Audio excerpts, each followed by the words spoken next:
샬롬, 몹시 지치게 만드는 폭염이 이어지는 날들입니다. 그렇지만 일상 속에서 지치지 않고 하나님을 향한 열심을 놓지 않으면서 오늘 말씀을 보도록 하겠습니다. 욥기 36장입니다.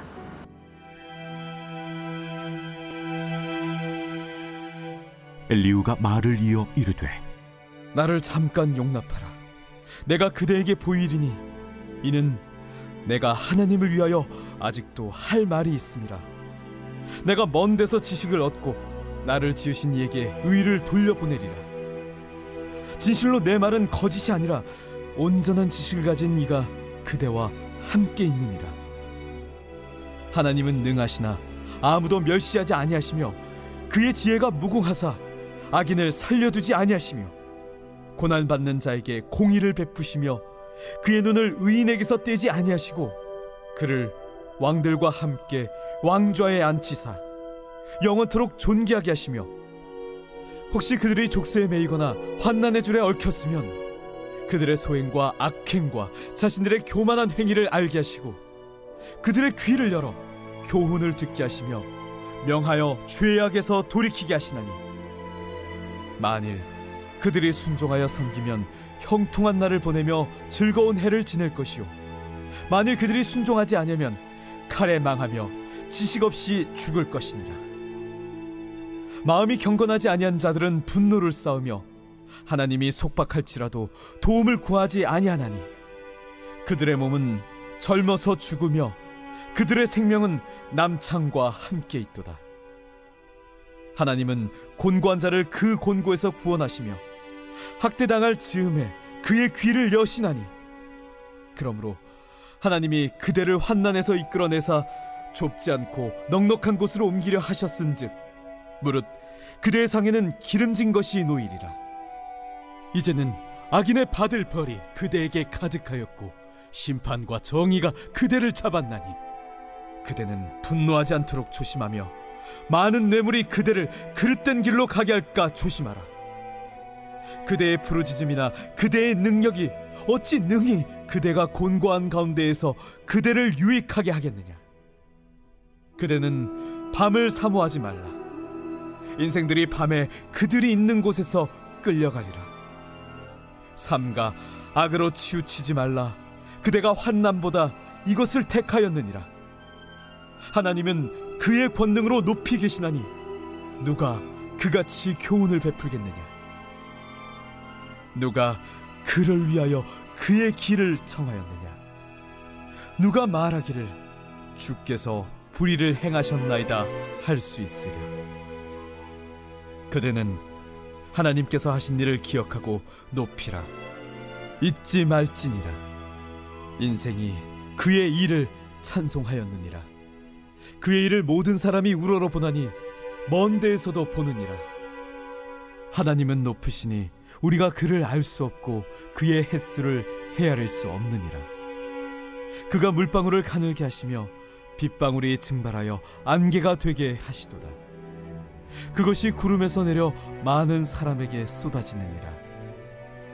겹겹이 쌓인 구름과 그의 장막의 우레소리를 누가 능히 깨달으랴. 보라, 그가 번갯불을 자기의 사면에 펼치시며 바다 밑까지 비치시고 이런 것들로 만민을 심판하시며 음식을 풍성하게 주시느니라. 그가 번갯불을 손바닥 안에 넣으시고 그가 번갯불을 명령하사 관역을 치시도다.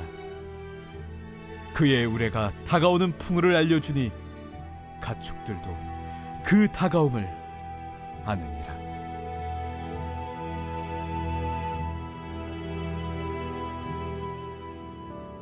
스스로 하나님의 대변인이라고 자칭하는 엘리후는 35장 마지막에 이렇게 말을 합니다. 35장 16절입니다.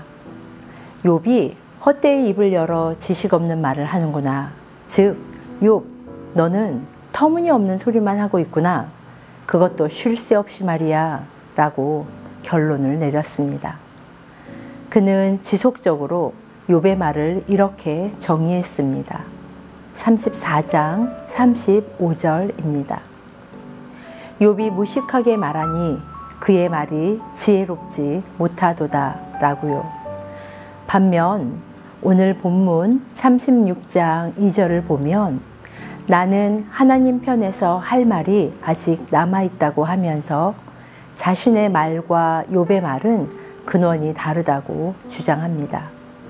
3절과 4절에 이어서 자신이 얻은 지식은 완벽하다고 합니다. 즉 하나님께 직접 배운 것이 틀림없다는 것이죠. 엘리후는 하나님의 의로우심을 변호한다고 장담하고 있습니다. 그러면서 나는 더하지도 빼지도 않고 진리만을 말할 것입니다 라며 자신의 진정성을 호소합니다. 성경을 읽다 보면 엘리후의 자신감에 깜짝 놀라게 됩니다. 혹시 우리도 하나님을 아는 지식이 틀리지 않다고 무조건 옳다고 생각하고 있지는 않으십니까? 하지만 하나님께서 우리에게 허락하신 경험과 지식에는 한계가 있습니다. 즉, 내가 틀릴 수도 있음을 인정해야 합니다. 5절부터 7절까지 하나님은 완벽하신 분이고 항상 의인을 보호하시고 상을 주시며 악인을 심판하는 분이라고 선언합니다. 이어서 8절에서 15절은 악인은 고난을 통해 허물과 교만함을 깨달아야 하는데 끝까지 거부하면, 즉 순종하지 않으면 망할 것이라고 말하고 있습니다. 그리고 그 고통의 환난을 당할 때 귀를 열어 듣게 하시는 하나님의 열심을 전하고 있습니다. 엘리후의 이 말은 원칙적으로 옳습니다.